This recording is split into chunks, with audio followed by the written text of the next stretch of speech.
And now look at the situation in Mali. The country has struggled with the presence of jihadist groups for years now, which led to the French army to intervene in 2013 before withdrawing this year. Islamist groups like the Islamic State organization are still present, though.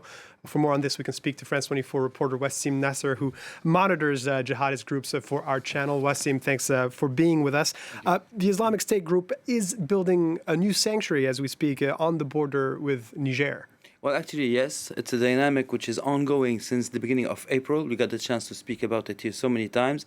And you can see a map where we see all the towns with the black dots are the towns that are controlled or either evacuated by the Islamic State. The latest attacks were in Emis, and in Ekar. And lately, even the Jihadists of the Islamic State went into Emis. And we know today, for sure, from local sources, that they have a real sanctuary in Araban, which is their historical sanctuary, but also in another Bukan we see here, where they have like a place where to take care of their wounded and like a transit place, which means that they are very well established. And the fact is today that the civilian population is so scared because of the massacres that went on beginning of April, as we said, in Tamalat and in Shinan, that each time they hear them on talkie-walkies, they try to escape. And we got to see here also footage of cows and of camels abandoned by the local Tuareg population. And when we know that it is their only, their sole belonging, everything that they got is in this cattle. And when they leave them like this without water to die because of the heat, we know that the fear is very high. Part of this cattle was recaptured from a local militia, which is fighting the Islamic State. But the people are so afraid that they are going all the way to Algeria or even to Niger. And this part of Mali is important for the Islamic State because it's rich in water, because it's rich, because they can have their own cattle.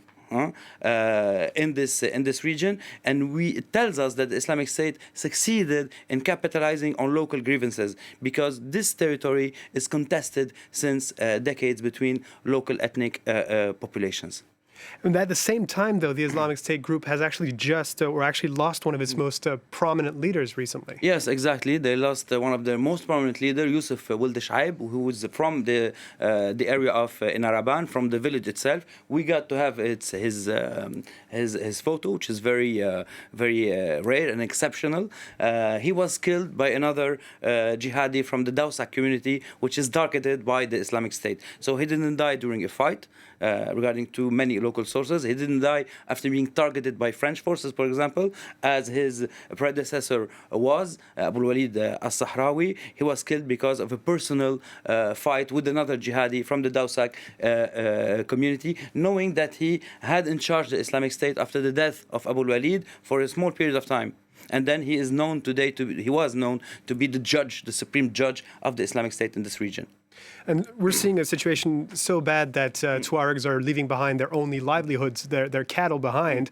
Where are the Malian armed forces in all of this? Well, actually, the Malian armed forces aren't present at all in this region. They only intervened once, beginning of April, with helicopters after the fight, if I may say so. And if you look at the latest United Nations report of the MINUSMA, we know that jihadis were responsible in the last 3 months, of course, of 384 deaths, while the Malian army was responsible of 249 deaths. So registers 320 violations of human rights by Malian armed forces, which means 10 times more than the last 3 months at the end of 2021. Knowing that, the Malian army is saying that they are trying to contain jihadis, but without success, because as we speak now, the jihadis of Al-Qaeda cut the road, the National Road 16, between Douenza and Gao. They cut it at many places, and people aren't able to circulate in central Mali because of this. There was another report also by ACLED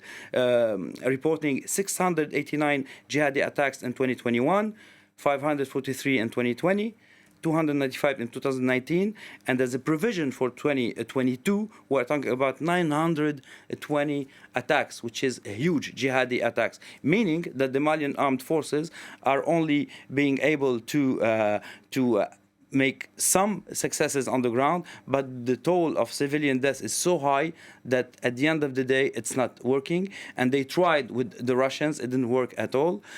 We know that we had the massacre of Mura a few weeks back, more than 300 dead. The New York Times talked about it again today. We talked about it here a few weeks ago. And we know what the Malians tried to do with the Russians to create to accuse France of a massacre in Gossi. And we have also the footage of this where we see Malian soldiers with Russian elements putting sand on bodies of people they killed in Hombori, trying to accuse the French armed forces. So today the situation as we speak is very critical. Jihadis of Al-Qaeda and of the Islamic States are roaming almost freely, and the Malians are absent in most of the Malian territory.